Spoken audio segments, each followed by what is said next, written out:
12, 13, 14, 15 frags, something insane against Liquid. People started leaving the arena. And G2, the time known as Penta, didn't end up winning that championship. So there's still a game to be played here. Certainly is, but you know, following losing the first map, it's definitely not a good position for FaZe to find themselves in. Now, it's going to be the same exact operator bans. This is quite interesting. FaZe have banned Hibana a lot throughout this tournament. On Coastline, I guess I understand it, but it's less understandable than banning Hibana on Bank. On Bank, complete sense, absolutely, 100% behind it. On Coastline, same thing, but it just isn't as apparent. There are some exceptional spots you can use those Excaros to trip up the defense. Just to name one, you know, you can Excaros through the open area into the minibar on a billiards defense and enable an aquarium push to be so much more powerful because you don't have to deal with that tight angle as you come into the site. Sure, okay. You can also cut off rotations using that angle. Anyway, moving on. It's just getting that opened up is not as predictable. It's not as, yes, it's obviously going to happen, as opening the drop downs on Bank. So it's less of a guaranteed payout in that ban. G2 opted well, G2 didn't opt actually because it's their map choice, but G2 is going to go to defense first. This is, I think, what's going to set the tone for this matchup. If FaZe don't manage to make it out of this attack with 3 rounds, it spells trouble. It's always nice to see a map that a team doesn't really play surface, because there's always a very high chance that they've prepared something new, that they've got something to roll out, that there's anticipation, there's surprise. And they're going to need it, because they're also staring down Clubhouse for map number 3, which is another very good map for G2. Anyway, Kitchen is going to be the very first site, often called the most comfortable site to defend.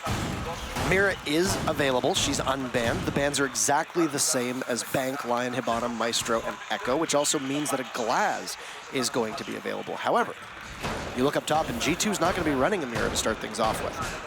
And we don't see a Glaz from FaZe. So the lack of these bans, while they are somewhat surprising, also not going to matter, it seems, at least in the beginning. And it could change moving forward.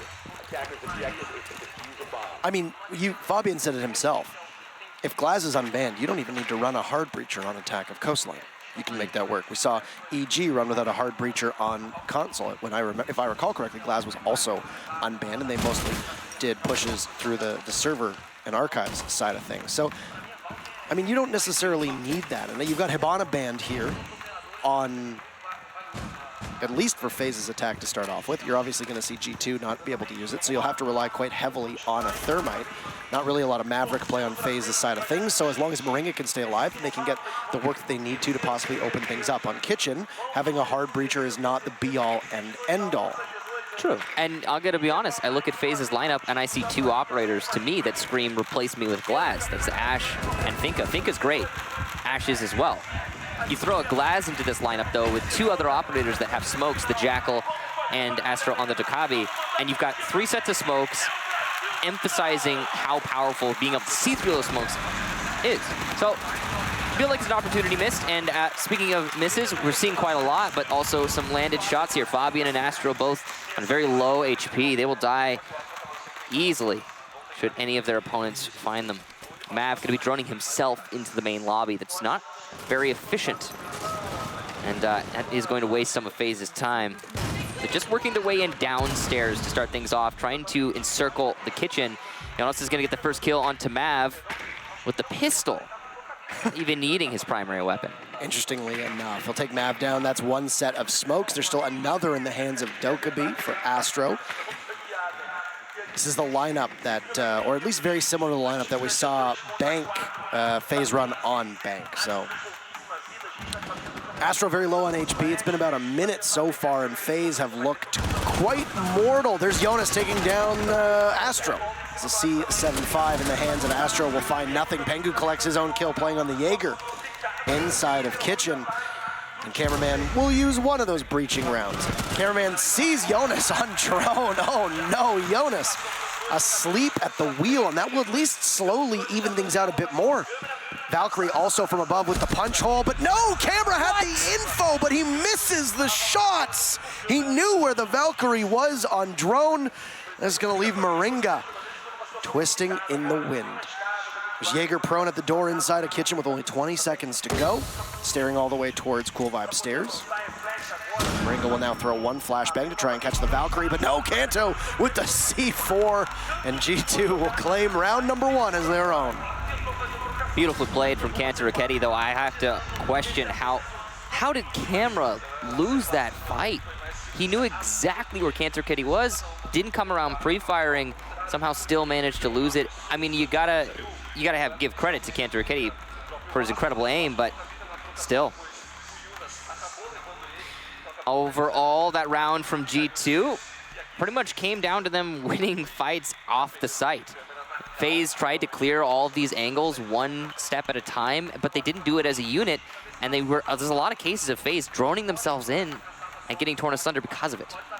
It reminds me of a nice scene from Pulp Fiction there, as you saw the bullets went flying right by the face of Kanto Raketti above, and doing his best Samuel L. Jackson impression says, "You ever heard of divine intervention?" As all of those bullets will miss. So, Kanto Raketti somehow manages to evade a spray that would kill most people, and the Valkyrie gets very lucky, and then the MPX just doing enough damage to take out the Ashe downstairs in main lobby. First defensive round on Kitchen will go to G2. And for their second defense, they're gonna go over to Bars, which has seen a surge in the amount of play. Penthouse and Theater has been on the downward swing in terms of the amount of times it gets defended. Bar will be the scene, and well, G2 is gonna be running an identical lineup. FaZe bringing out Capitao. Now, Capitao is an operator who does see quite a lot of play on maps such as Consulate and Coastline. He's got a decent gun, he's a 3-speed, he's got those asphyxiating bolts, which are able to choke people out. We saw quite a bit of Capitao in Pro League over the last season. It's no real surprise. Rogue runs Capitao here as well, and especially on the bar setup, you can choke off rotates quite effectively. Yeah, Capitao definitely a great operator to have right now for FaZe. Though, I do have to continue to question the lack of other operators such as Glaz, Blackbeard. You know, these are very powerful tools that are available to you on Coastline especially. They're even more powerful, but no, not being brought. Now, FaZe Clan setting themselves up to attack this double bar. Looks like it's going to be a push in through the side entrance. This is your standard push. They're going to try and take control of first the side entrance. And once that's accomplished, which is fairly easy, as it's very difficult to defend, they'll start their push towards the actual bomb, the B-bomb specifically. Try to plant behind it on the couch using Mav's smokes to cover, no doubt. Cameraman's trying to disable the Sunrise bar, which is one of the most powerful positions for the defense, and he will have some success. He's pushed Goga off the position, but he's not able to get the kill. Goga, I believe, was covered by the pillar there. The outlines can be deceiving. Astro first kill onto Fabian with the DMR in hand. He's got the Finka boost going on, and the wall inside of Bars will be blown open. On drone, you can see that the Jaeger will get spotted along with the smoke of Goga, so intel will be available for FaZe. Astro's entry through service will be cut down by Jonas after Astro had successfully eliminated Fabian for 40 seconds ago. So this will be half of the round with both teams losing somebody. Astro's Logic Bomb Disruption will not be available, and the smokes as well will be gone, so Mav will have his set of smokes on the crossbow for Capitao. Those will be incredibly handy in a pinch. It's imperative that Mav stay alive for quite a while. Second adrenal boost goes out, and FaZe just hoping to see a run out of some kind. They won't find it. Goga pulling out his shotgun and will eliminate Cameraman. And G2 back in the lead here as they're sitting up in a 4v3. Just seems like FaZe are waiting for something to happen and bleeding out in the process. It doesn't look great. Not a great opportunity to push in here either. They are going to be able to use those Capitao bolts eventually to isolate their corner of the site. They've got the smokes available, but Jaeger's in a great position to rush should he choose to. He's got an ADS. This grenade is not going to do anything. And now, aware of the pressure, Pengu is going to play even more cautious. The flashes, though, will blind him, and the vault from Moringa sees the kill. It doesn't get refragged either by Goga. Yuna eliminates Kantaraketi, and Goga goes down! Jonas, the last one alive for his team, and he gets one, but he has to find two more. Capitão playing this perfectly will fault back and play it cautious. He does lose some HP in the initial fight. The defuse plant will not be denied, though, and Mav finishes off Jonas. Perfectly played from FaZe. No response on the initial entry from G2. A puzzling round. Mav, 1 second later, that C4 goes off. FaZe Clan loses the round because it was on the planter going off towards the doorway of Sunrise Bar. Yeah, and I believe there might have been just a little bit of time left there at the end. Not entirely sure, but either way, I'm just flabbergasted. I cannot believe that G2 lost that round. Everything was going their way. I mean, and then just suddenly Moringa vaults in. He doesn't get refragged after eliminating Pengu.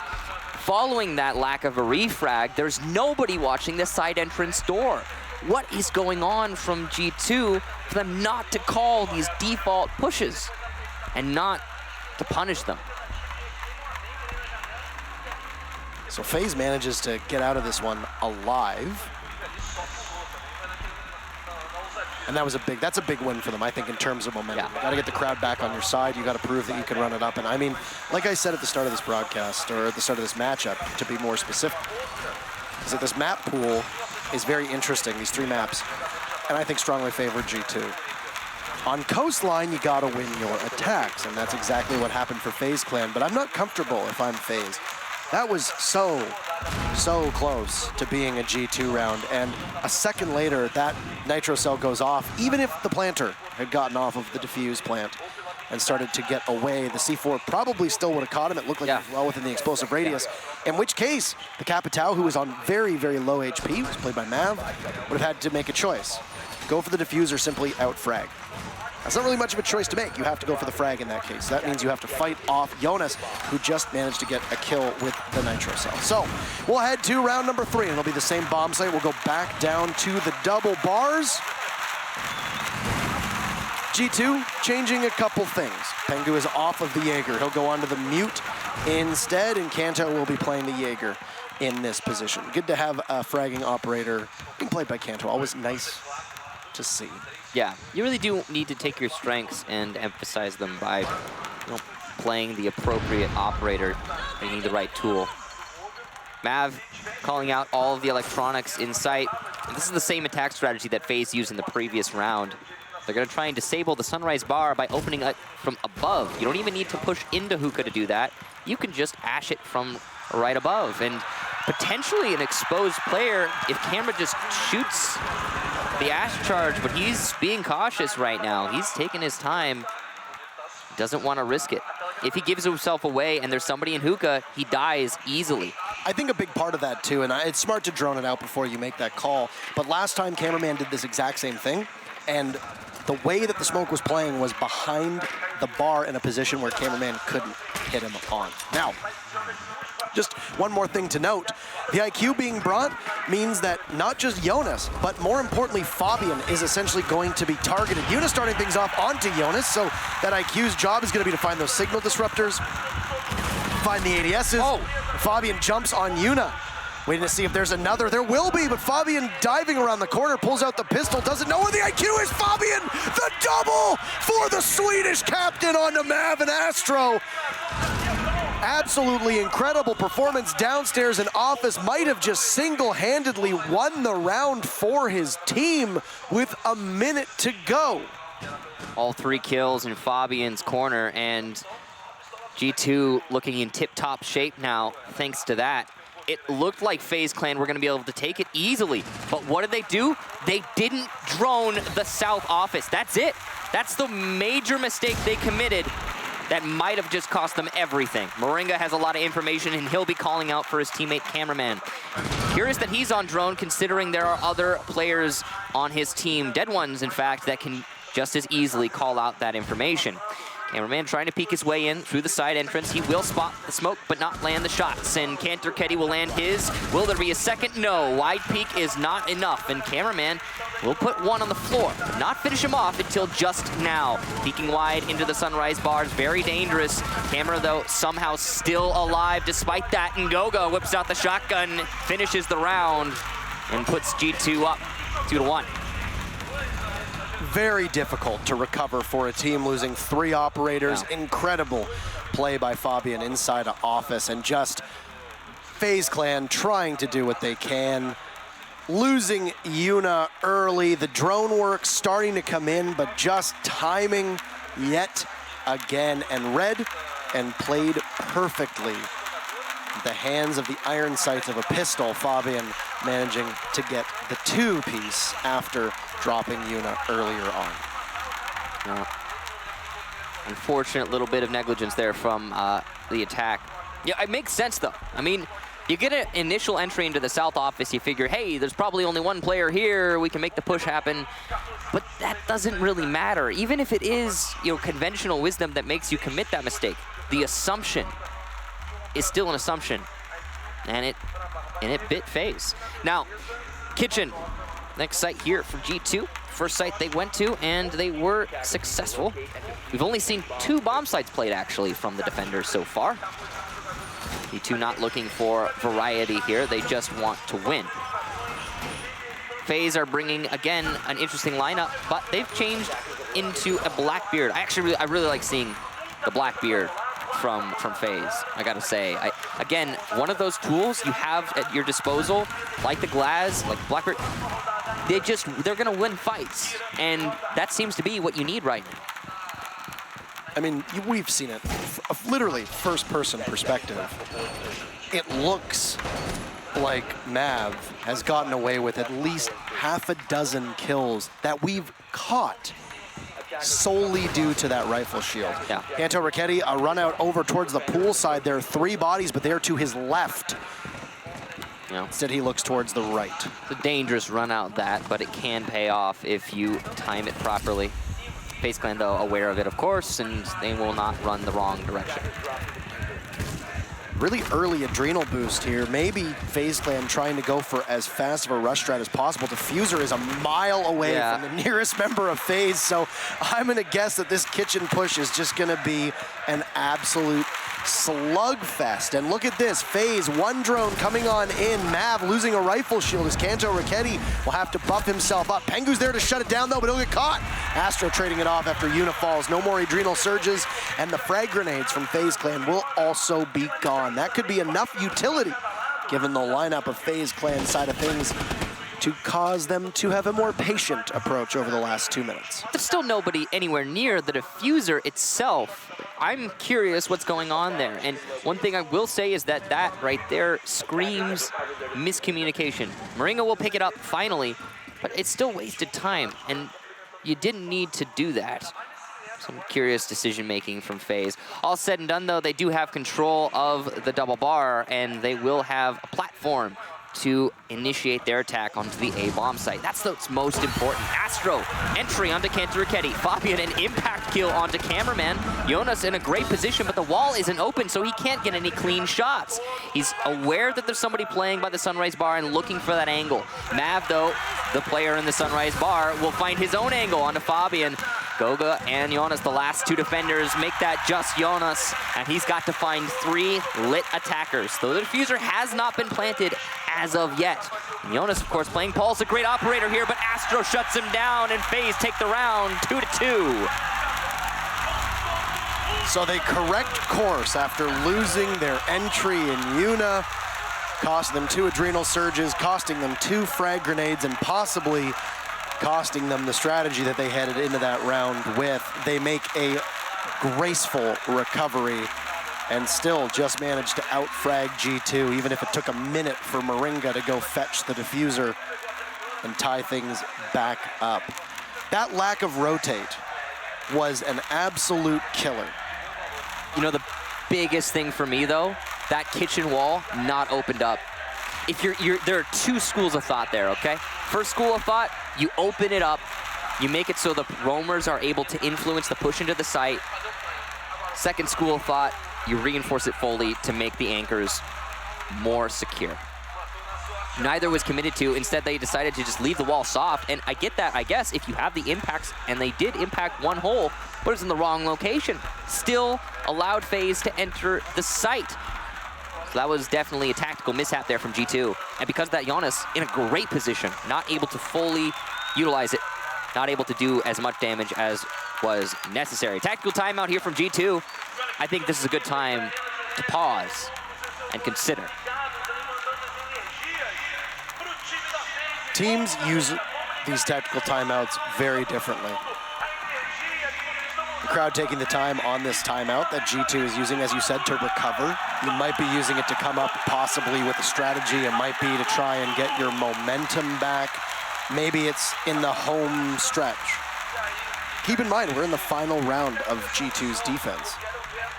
It's tied up. It's not like G2 is in any serious issues or dire straits for the moment. This could have been their coach, Shas, taking this time to go over what to do for G2's attack, and no matter what happens in this round, pick up enough rounds on attack to close it out. They could have done that with the foresight to look far ahead. Keep in mind that with the bans the way it is, a Glaz is perfectly possible. A Ying is perfectly possible. We can even see G2, who have used him quite regularly, go back to a Montaigne here on this site in particular. There's a lot of speculation, but we first have to get through round number 5. And G2's operator lineup is going to go back to what we saw earlier on, except it's going to be a Valkyrie on Pangu with Kanto on the Jaeger. And no mute this time. I understand that, I suppose. Mute is very useful, but only in some places, and only if their opponent is relying heavily on drones. FaZe, of course, are lethal in their own right. Astro also playing the Twitch, able to deal with a lot of those mute jammers. Definitely the perfect operator for the job. Now, he's trying to get his way in there to gather information.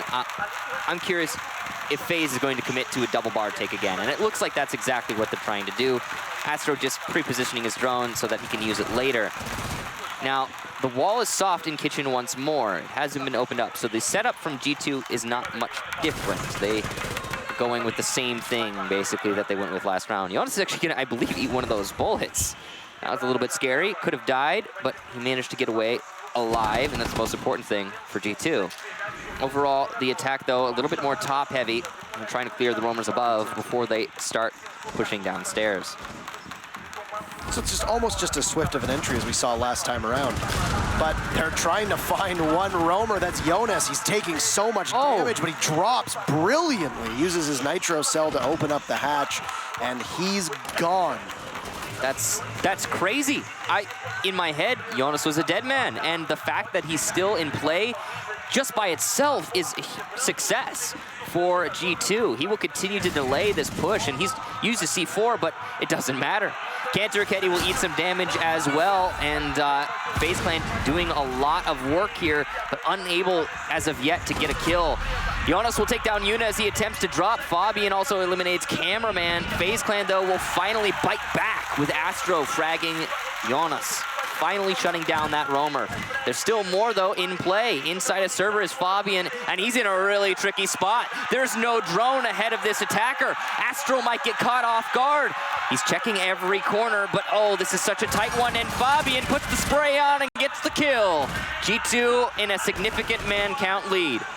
A shrewd move there, just seeing right through the tiny sliver of light between the two servers inside of security, and a great play, even though both of his goo mines were shot out. He knew it, too. You could see he was lying there calling to the rest of his teammates and obviously letting the rest of the flow move on as needed. Goga, Fabian, and Kanto are all low on HP. Fabian at the best position with 75 health, but Mav, that rifle shield's not gonna help very much. Kanto from inside the lobby will down one. Moringa takes out Goga, but G2 will finally collect the kill on Mav and also hunt down Moringa, and they will walk through that first half 3-2. You know, G2 always has some nasty little things, some nasty tricks up their sleeves when going into finals like this, and you know, Fabian's position there in server is just an example of one of those. I mean, maybe it's nothing amazingly new. Maybe it's something that's been seen before, but it's a tricky spot that requires more diligence than FaZe had at that time. Why? Because FaZe had already lost so much manpower, clearing out the roamers elsewhere. Jonas and Kanto doing so much work. So when you're already getting fatigued halfway through the clear of the roam, you come up against that spot, there's no amount of flick that is going to help you there, no amount of skill is going to help you there. You need a teammate to drone for you. That's it. That's the solution, and your teammates are dead. I mean, FaZe's biggest issue has always been the fact that they cannot seem to relay that information quickly. It's been one of their biggest, I suppose, weaknesses against Mocket and against Norarengo. But against Norarengo, it didn't seem to be as much of a struggle. And that's because I think FaZe maybe just came better prepared for that matchup. But against Mocket, a team that does a lot of unpredictable things, peaks corners that you aren't expecting them to peak, well, what ends up happening is if you're not droning all that well, it's essentially the same as not dotting your I's and crossing your T's. You're leaving important things out, the message you're trying to send to your opponent. FaZe can be jumped upon from unpredictable spots from G2. You saw Jonas, he dropped the hatch. He played it really well. He looked back up at that hatch, waiting for the push. He got droned a couple times. He might have heard the drone, but he didn't see it. He was actually blocked as he was looking through the sight on his gun. But he persisted. And when unit dropped, there was no world in which they shouldn't have been able to get that kill on the pulse with the drone work they were doing and the communication that they should have had. And yet, G2 walked away with a win in that incursion. Astro, a very dangerous run out, and it can sometimes pay off. But we've talked about it before, and I'll mention it again. Astro is one of those players who will make those bold plays, and you know, I cannot exactly tell you how successful he is in them, but when he's not successful, it hurts. When he is, it's wonderful. He gets the first kill on Pengu, but Kantaraketi will take out his teammate and start working his way towards Hookah. It's obvious that Astro has fallen all the way back, though, and exactly where, G2 does not know. Bulletproof camera, good position there. Kanto will deal with it swiftly. Too much information could be gathered from there. Can't let it stay in play. Astro is actually poised to get another kill if he plays this right. Kantaraketi could, if he attempts to push this, be completely exposed and give away his position.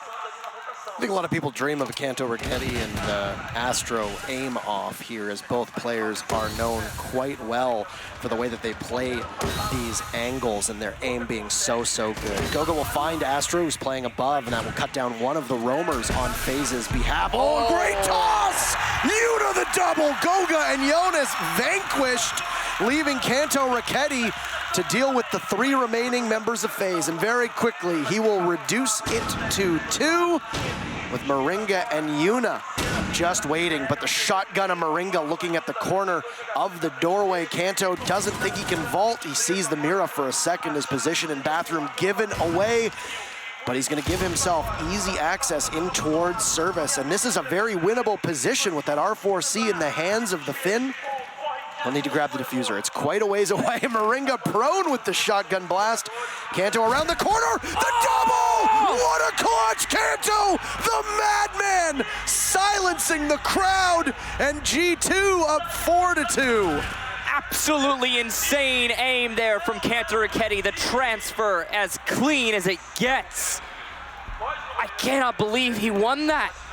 It was perfect for FaZe Clan. Everything was going their way, and they just couldn't react in time, not faster than Kantaraketi.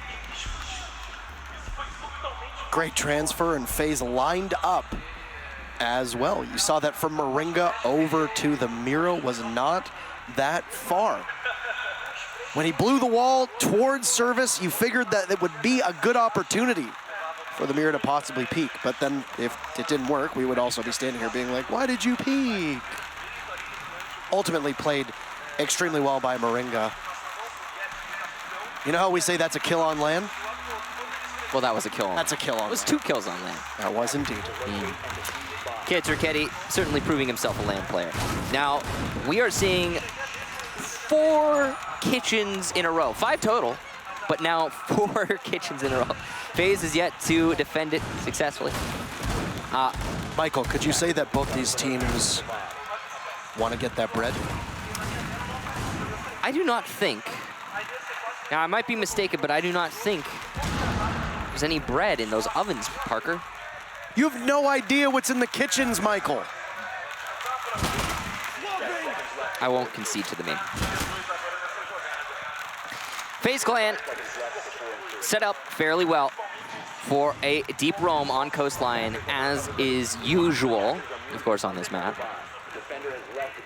He's going for the peak, though. This is Astro again going for the aggressive play. Last time it worked out for him, so okay, I could see that point. But still, so very dangerous. And when you're in a situation, you've already lost the first map, these risks, I question them. It's better, though, than FaZe going tame. So at least there's that. Raketti will catch Astro if he attempts to rotate back into Aquarium, but does not seem to be Astro's plan right this minute. We did actually see a Raketti Astro aim off, if you recall, on the first map. That is true. Yeah. Raketti. Kanto won quite handily. Oh, yes. It was actually pretty fast in the round. Astro was playing on Garage. Oh, I mean, you're a Dokkaebi. I mean, unless he's got an ACOG on the DMR with the DMR out and is not running with the C75, which I know that Astro favors over the SMG-12 in most instances. Yeah. So. Down in that bottom right-hand corner. Only once has a team won a LAN final without dropping a map. It was Penta, Season 5, where they beat Team Font in the semifinal. And, of course, that is now G2, so. And Font is now FaZe. So, here we go. Jonas takes down Astro, and that 2-0 prophecy might just come true if things continue in this direction. The pre-fire from the Valkyrie in the main lobby, not going to find purchase. Cameraman, though, doubling up on this angle. Yuna's going to see C4 Pengu from below. It's not all lost yet for the Brazilians. The crowd reawakened thanks to that kill. It's a good start. And Pengu taking out the I guess, rather, let me start again. Taking out the EMP of Pengu is important. It's not going to do much to disable FaZe Clan's lineup. It's going to eliminate the goo mines, and that's about it. All it's going to do is stop the cameras from working temporarily of the Valkyrie. It would stop Vigil's cloak from going off, but Astro is dead, and that usually stops the cloak from going off enough on its own. Hard to activate it when you're not on the battlefield. From above, Fabian still using those sledge holes quite effectively. Kanto Raketti inside of sight. This is shades of FaZe with Goga now eliminating Moringa. Traded off screen with Mav eliminating Jonas, and Fabian there to Yuna. Oh, what? Mav again on the cameraman. That is tough. Under pressure, Fabian will sledge down, and with the L85, put his team on match point. 6-4 through the first map, and now 5-2 on coastline, running it up on attack, exactly as you do on coast.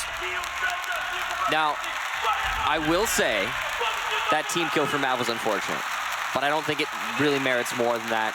Whoops, Mav, you made a mistake. Honestly, to me, the greatest flaw in that defense from FaZe was the fact that nobody was watching Kitchen. Kanto Raketti just walked in.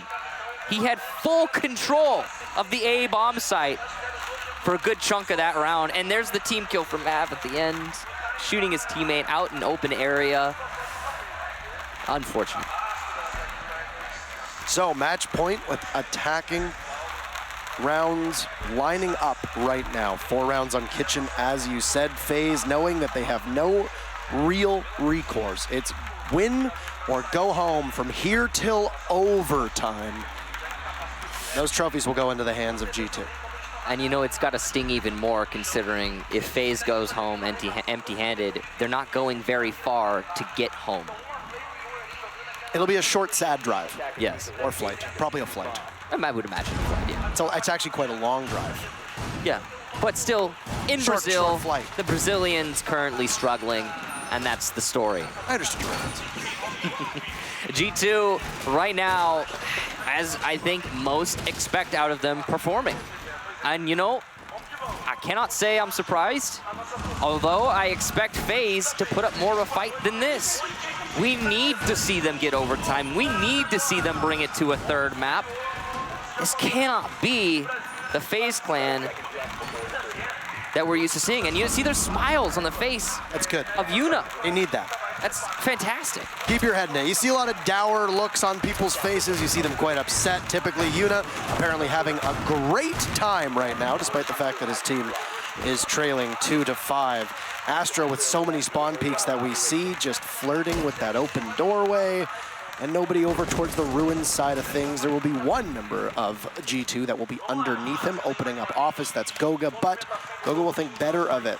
Jonas will go in instead, with Goga going on to the cassette threat, as it's technically called, but in all reality is the electronic gadget that IQ has to make sure that you can find any electronics there. Cantor Ricchetti up on Tarps. Goga's first kill is going to be onto Yuna. Oh, no. Say goodbye to the Mira. And that is going to leave FaZe battling from behind. Kanto coming so close to eliminating Moringa and just will not be able to catch the legs of the smoke. Moringa will manage to just get away. And after Goga to get the kill, it's traded off a little bit late by Map. Opening up the mirror window and ejecting that glass is going to be Kanto outside on the purple or pink tarps, depending on how you see colors. And a nice long angle. The crowd doing everything in their power to try and imbue FaZe with as much energy as possible. G2 right now firmly in the driver's seat. It could be the last 1 minute and 40 seconds of this tournament. Astro still aggressively playing inside of Aquarium, and he will be finished off from below. Fabian, great coordination with his team. Pangu takes down Moringa, and FaZe are in a 2 versus 4. Stopped by the logic bombs as Pangu decides to hit the phone calls. Jonas finds cameraman and Mav as FaZe's sole member. They won in North America, they won in Europe, and they've done it for the first time in South America. Your champions for the Season 8 Finals, the most decorated team in Rainbow6 will put another trophy in their cabinet back home. G2 win. Continuing their legacy of success is really the entire story. G2 expected to win all that they go into, and once more, they will live up to those expectations. FaZe, as I'm sure they are dismayed, they're still a great team, and they did their best to make that happen. But in the end, it just wasn't enough. They have a lot to be proud of. FaZe as a team, after dropping Gohan, I think people were quite skeptical of the Yuna pickup. He'd mostly been playing on teams that were or somewhere in the orbit. That was far away from the top of the standings in Latin America. But Yuna has been an incredible boost to this team, and I know that it rings hollow saying that you can be proud in defeat when first place was so close, and those championship trophies would have looked really nice here in Brazil. But FaZe can be very happy. They've got a bright future with Yuna at the helm of that team, putting in probably the best performance that we've seen out of this roster over the last little while. Going into the 6th Invitational in 2018, if you recall, Michael, a lot of people thought that the FaZe team at the time was to be feared, and many people expected a FaZe versus Penta final. They finally got it, but it was a FaZe versus G2 final here in Rio de Janeiro, and a standing ovation for the hometown heroes, and a show of thanks to the many tens of thousands or 10,000 Brazilian fans in attendance who stayed till the very end. Definitely a merited win, though, for G2, and you know, as much as it is sour for the crowd, it is certainly sweet for the Europeans. Now, that's it from us on the caster's desk. Michael, it has been a year since we casted our first LAN event together, and it has been quite a whirlwind of time. It's been a real pleasure. I look forward to many more. On behalf of Milos and Emzo, the excellent casting that they gave you as well. We'll throw it down to the stage for the award ceremony.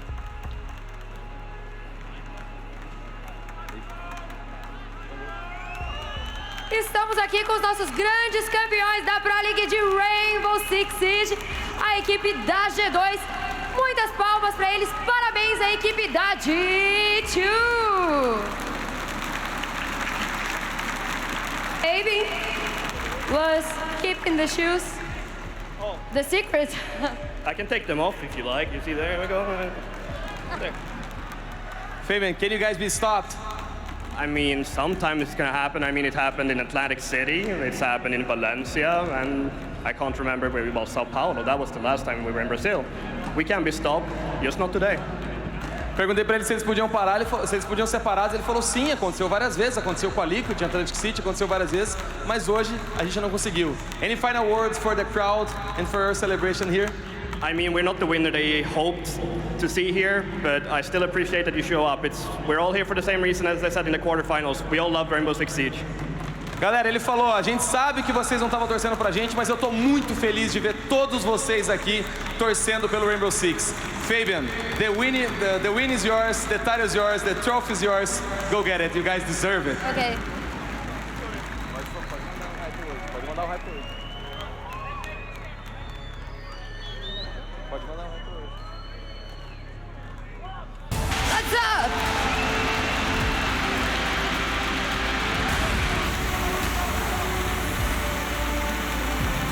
Parabéns, equipe da G2. Assim nós finalizamos aqui a nossa temporada, depois de meses. Eles que tiveram, né, depois de 2 temporadas que eles foram eliminados por brasileiros, eles sobem aqui nesse palco e eliminam a FaZe Clan e são os grandes campeões. É um prazer enorme estar com todos vocês aqui hoje. Muito obrigada pela presença de vocês. Vocês que estavam assistindo de casa e viram esse show incrível.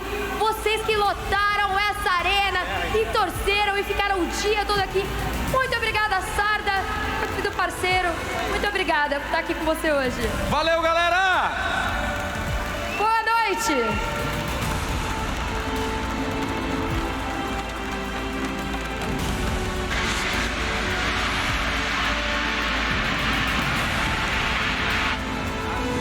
There are the incredible scenes as that incredible team